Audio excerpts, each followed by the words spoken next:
Greetings from the Brain Gauge channel. I'm Mark Tarmerdall, and I'm going to present another case study.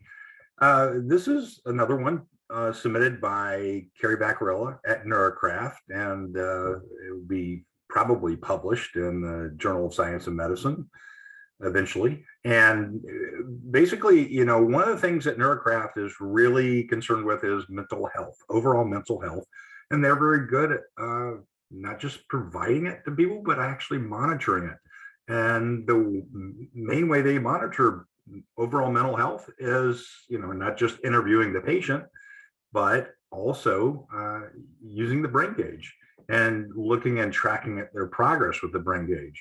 And so this is just another example of how they use it. It's a very, very simple case study, even though no case study is really simple. There's always a lot of little ins and outs of it. But mental health is a big issue, and this person's mental health was greatly improved by what they went through. Condition is that we had Neurocraft had a 56-year-old female with she was dealing with her stress by eating and drinking, and so excessive drinking and eating became problematic. And the patient is concerned about being stressed out all the time and losing her memory. And she also had some significant anger management issues that were directed largely at her family and probably at her employees, but I can't really make that extract. Chronic pain. She was getting ready to have surgery because of significant pain in her knees. And anyway, for those of you that don't know, chronic pain and stress and high stress, anxiety, these all have impact on brain gauge scores. And actually, if you want to look at other talks about chronic pain, then the old person's scores were so low to begin with.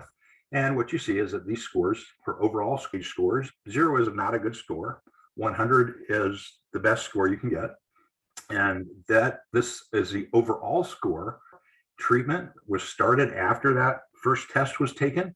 And you see that the scores got much, much better because actually this person got really, really good. And so you see, these are all the different scores and all the speed, accuracy, time, percent, and the overall score is a 97, which is very, very good. And so the patient got weekly IASIS treatments. This is a microcurrent neurofeedback technique. And if you want to learn more about that, I encourage you to go to the IASIS microcurrent neurofeedback website. And the patient was, as I said, the patient was doing very, very well, and the drinking were now in check. And there was also significant improvement, more engaged with her and much more empathetic with her employees. So this is just again, very short summary. And the emphasis here is on mental health. And so always there's always things you can do. The brain gauge is a good way to monitor. It looks like it's a good way to monitor mental health in many different ways. Or at least track recovery. Thanks for listening, and come back again. If you have an interesting case study, please send it to me.